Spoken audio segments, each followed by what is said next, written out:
Yun po, patungkol po dito sa tinatalakay po natin.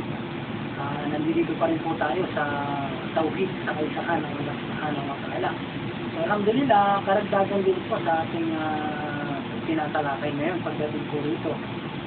Patungkol po dito sa tinatalakay natin na tauhid sa kaisahan ng Allah Subhanahu wa Ta'ala. Opo. Meron pong tinatawag yung tauhid na kung saan yung kaisahan ng Allah Subhanahu wa Ta'ala na may tinatawag po na tatlong aspeto, hinati po ito sa tatlo. Opo, bagamat ito po ay makikita po natin sa banal na Quran, may tinatawag po na ar-rububiyyah, na ibig sabihin po yung kaisahan sa pagiging Panginoon niya. Opo, lahat po ng sinasabi natin, lahat ng nakikita natin at hindi natin nakikita, ay wala pong iba kundi si Allah Subhanahu wa Ta'ala na siya po ang lumikha nun. Katangian niya po yun na ibig sabihin siya po yung ar-rububiyyah, na isa po yan sa aspeto ng tauhid. Makikita naman po natin sa pangalawang aspeto ng tauhid na tinatawag na al-uluhiyyah, yung uluhiyyah, na ibig sabihin kaisahan sa kanyang pagka-Diyos. Nababanggit po yan sa banal na Quran na kaya po ang kadahilanan bakit tayo nandito sa mundo ay sinabi rin po ng Allah Subhanahu wa Ta'ala sa banal na Quran na sinabi niya na yung mga nilalang niya, hindi niya nilalang ang jin at mga tao na maliban lamang na tayo ay sumamba sa Kanya. Yun po ang kadahilanan bakit tayo nandito. Kaya tayo nandito sa mundo para sumamba lamang sa Allah Subhanahu wa Ta'ala. Yung pagsamba ay nauukol lamang sa Kanya. Yung pagsamba ay para lamang kay Allah Subhanahu wa Ta'ala. Yun po ang ibig sabihin ng al-uluhiyyah, na ibig sabihin kaisahan sa kanyang pagka-Diyos. May tinatawag naman po yung tinatawag na al-asma wa sifat, yung kanyang mga sifat, yung kanyang mga magagandang pangalan na bukod lamang sa kanya lamang. Yung halimbawa, yung binabanggit lagi natin, yung Ar-Rahman, Ar-Rahim, siya yung pinakamabagin, ang pinakamaawain. Opo. So, mga katangian na, halimbawa, yung Khalik, yung tagapaglikha, yung tagapaglalang, yung pangalan niya po yun, wala pong iba, kundi ang Allah Subhanahu wa Ta'ala. Yung Allah, lalong-lalo na po, kasi yung pag sinabi natin Allah, yun po yung personal name niya, na mismo, na binabanggit niya sa banal na Quran, na kagaya ng nabanggit ni Brother Muad, na nakalagay po yan na si Allah mismo ay nagpakilala, kaya kami mga Muslim, sa totoo lang po sa buong mundo, wala pong nagdidebate kung anong pangalan ng Diyos. Si Allah Subhanahu wa Ta'ala ay napakalinaw po sa mga Muslim sa buong mundo. Wala po kayong Muslim na makikita na nagdidebate kung anong pangalan ng Diyos. Kahit anong lahi niya, kahit anong tribu niya, kahit anong bansa niya. Pag tinanong mo isang Muslim, agad-agad na isasagot sa'yo kung sino yung Diyos niya. Agad-agad sasagot kung si Allah Subhanahu wa Ta'ala. Wala nang iba. Bakit? Kasi malinaw po na nakalagay sa Quran, si Allah mismo ay nagpakilala. Sinabi niya, innani ana Allah la ilaha illa ana. Sabi niya, katotohanan, ako si Allah, wala nang ibang Diyos maliban sa akin. Kaya kayo ay manawagan sa akin, manalangin kayo sa akin. Kaya sa mga Muslim, ito po ay napakalinaw po para po sa kaalaman ng ating mga kababayan. Yun po ay napakalinaw po sa pagdating po sa pagsamba, sa pagkilala po. Pagkilala po sa Panginoong Allah, sa pangalang Allah, ang lahat po ng Muslim sa buong daigdig, nagkakaisa po dito. Wala pong Muslim na nagdidebate kung anong pangalan ng Diyos, kung anong pangalan, kung sino ba talaga yung Diyos. Bakit naman po sa ating mga kababayan, kapag binanggit natin yung Jehovah, magagalit yung mga Yahwista. Bakit? Kasi ang alam nila, na sinasabi nila, ang pangalan ng Diyos ay Yahweh. Kapag bumanggit siya naman ng Yahweh, meron naman tatawag na El Shaddai. Pagdating naman ng El Shaddai, meron naman Ama. Hindi nila maintindihan kung ano ba talaga ang tunay na pangalan ng Diyos. Kaya sa Islam, napakalinaw po yan. Pagdating po dyan sa pangalan ng Diyos, napakalaking usapin po yan para sa mga kababayan natin. Malawak po yung debate nila dyan. Sa Islam, wala po nagdidebate kung anong pangalan ng Diyos, kung sino ang Diyos. Sa Islam, katulad nung nabanggit ni Brother Muad na nakalagay sa Quran, si Allah ay nagpakilala mismo na siya ay nag-iisa, kul huwallahu ahad, sabihin mo Muhammad, siya ay nag-iisa, Allahus samad, siya ay ganap, walang pangangailangan, eternal, absolute. Pag sinabi mong ganap, hindi siya magkakaanak at hindi siya ipinanganak at walang makakatulad. Ganap nga siya eh. Pag sinabi mong naging ama siya, eh may pangangailangan siya. Bakit? Kasi hindi siya ganap eh. Di ba? Eh samantalang si Allah, pag sinabi mo si Allah, ay ganap siya, wala siyang pangangailangan at hindi siya nangangailangan. Bakit? Siya yung tagapagpuspos. Siya yung tagapagpanatili sa atin. Siya yung namamahala sa lahat ng mga nilalang niya. Kaya kung makikita natin dito, katulad yung sinasabi ng mga kababayan natin, na ang Diyos ay nagkaroon ng anak, diba, sasabihin po natin yan, malaking kalapastanganan po yan na ginagawa ng ating mga kababayan. Makikita po natin yan na pag sinabi natin na ang Diyos nagkaanak, sinasabi natin mahina ang Diyos. Bakit? Kasi kailangan niya ng anak meron siyang pangangailangan. Alam natin na ang tunay na Diyos ay hindi po nangangailangan sa mga nilalang niya. Diba? Tayo ang nangangailangan sa ating Diyos na lumalang sa atin. Kaya pagdating po dito sa pangalang Allah, mga Muslim po, wala pong nagdidebate, napakalinaw po. Kaya ito po yung gusto namin ipaalam po sa inyo pagdating po dito sa tauhid, sa pananampalataya, sa paniniwala po sa Allah subhanahu wa ta'ala. Actually, kung lalaliman po natin ang pag-aaral po natin pagdating po dito sa pangalang Allah, yung pangalang Allah ay hindi lang po ito bago para sa kaalaman po ng ating mga kababayan. Yung mga naunang sugo, mga naunang propeta, ginagamit na po nila ito. Halimbawa po, noong panahon po ni Musa alayhi salam, ni Moises sa ating mga kababayan. Si Moises, noong panahon niya, ang kanyang lingwahe ay Hebrew. Tumatawag siya na Elohim. Mismo yung mga scholar, meron pong footnote na nakalagay sa kanilang Biblia na yung Elohim at saka yung pagdating naman ni Jesus Christ alayhi salam, tumawag siya ng Eli.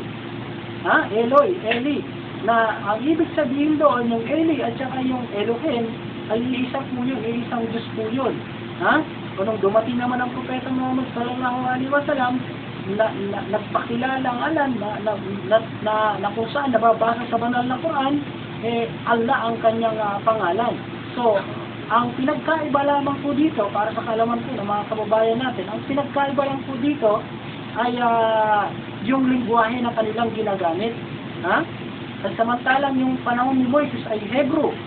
Kaya ang tawag ng kanyang tinatawag niya na Diyos na tagapaglikha ay Elohim. Nung dumating naman si Jesus Christ ay sinugo din. Ang pangalan ng Diyos na sinatawag niya ay Eli. Yung Eloy na tinatawag, nababasa po natin sa Mateo yan, pati sa Marcos. Kaya yung dumating naman ang Propeta Muhammad, yung Allah, yun po yung, kasi siya po ay isang Arabo, na yung kanyang salita ay Arabic. Kaya yung pangalang Allah, yung Elohim, at saka yung Eli, isang Diyos lang po yan. Marami pong scholar na mga Kristiyano mismo ang nagsasabi na ang pangalang Elohim, ang pangalang Eli, yung pangalang Allah, ay isa lamang po. Kaya hindi po bago po yung pangalang Allah para po sa kaalaman ng ating mga kababayan. Actually, meron po tayong Bible, hindi lang po natin nadala. Yung Scattered Bible, kahit i-google niyo po yan, makikita niyo po din yung footnote na nakalagay po doon, yung Elohim, sinabi ng mga scholar doon na yung Allah, na iisa lang yun, isang pangalan, yung Allah. Yung Allah at saka yung Elohim. May Biblia po na nakasulat mismo yung pangalang Allah na binabanggit po doon, dyan po yan sa Scattered Bible po yan. Opo. Pero yung revised, yung edition ng Scattered Bible ngayon, yung bago po, ay tinanggal na po. Inumit na po nila yung pangalang Allah. Sapagkat makikita nila yung katotohanan na ang pangalan pala ng Diyos na tunay ay Allah. Nakikita po natin sa mga kababayan mismo natin. Doon sa kanilang kasulatan, mababasa natin yung pangalang Allah.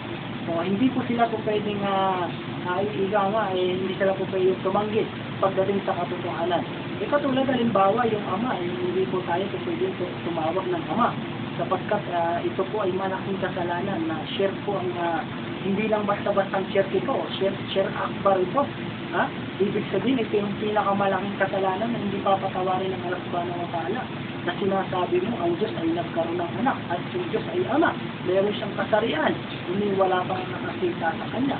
Paano yung sasabihin mo kung babae ba o lalaki ba yung Diyos? Kasi hindi ko pwede sabihin natin na ang Diyos ay may katulad, ay may kamukha, may kapares. Kasi pag sinabi natin ama, may pangangailangan siya, nagkataon siya ng anak. Diba?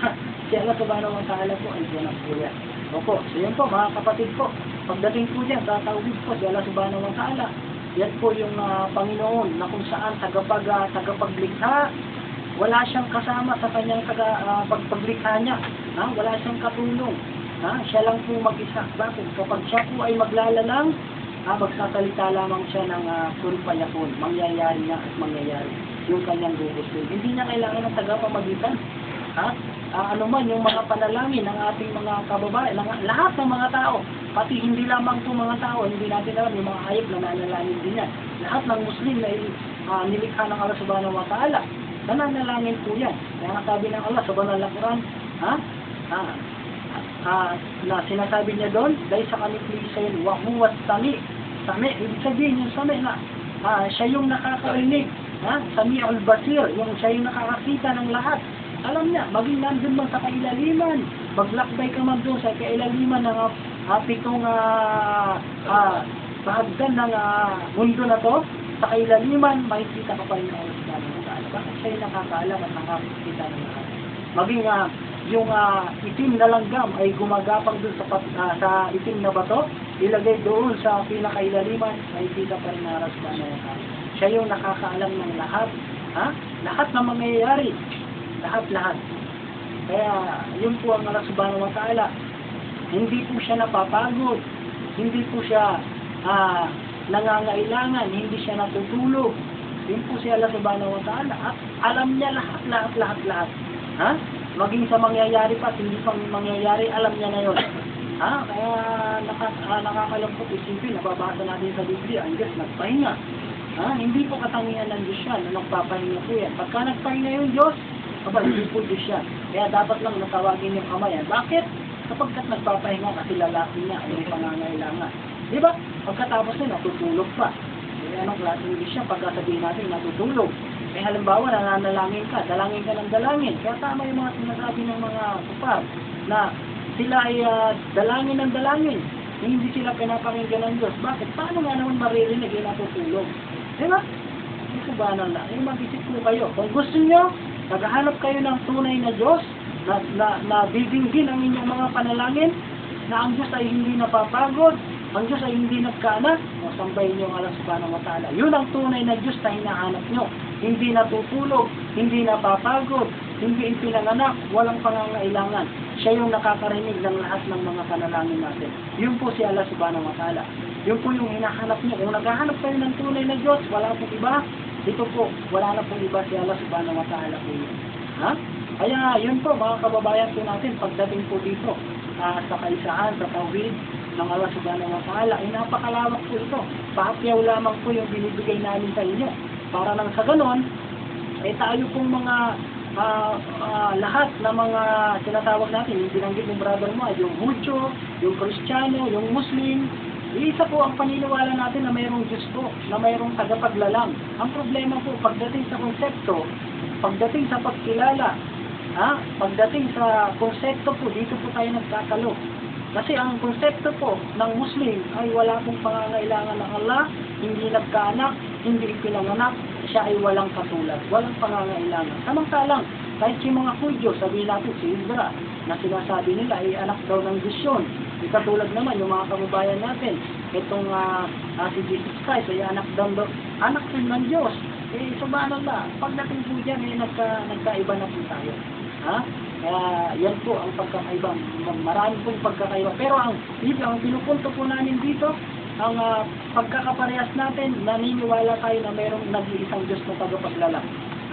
Pero pagdating, pag sinabi na rin nag-iisang Diyos, pagka tinanong natin ng malalim yung mga tagapagturo nila, lumalabas ang Diyos mayroong 3 persona. So hindi na iisa. Kaya pag sa Islam po, napakalinaw po. Pag sinabi kong iisa, talagang isa lang. Wala na talagang iba. Bakit naman, halimbawa, yung kausap natin, kaya siguro makras yung magiging kaharap sana natin ng kahapon na theology. Siya po ay professor. Ngayon, halimbawa, kasi Catholic po siya, Catholic professor po yun, nagtuturo po yun. Halimbawa, kasi alam natin, Trinity ang kanilang paniniwala, talagang 3 Diyos, co-equal, co-eternal, talagang iisa. Kumbaga, iisang Diyos sila, pero may 3 persona. Opo. Kaya, halimbawa, nagtuturo yung theology na, no? Yung mga bata sa school, nagtuturo yung mathematics sa yung teacher sa math, ang tinuturo doon, 1 plus 1 equals 2, plus 1, 3. Nung pumasok ngayon itong professor na nagtuturo ng theology, ituturo niya yun sa mga bata. 1 plus 1, plus 1, 1 pa rin. Sasabihin ng mga bata, mga may tira yata ang ulo ng teacher natin. Bakit yung naunang sa mathematics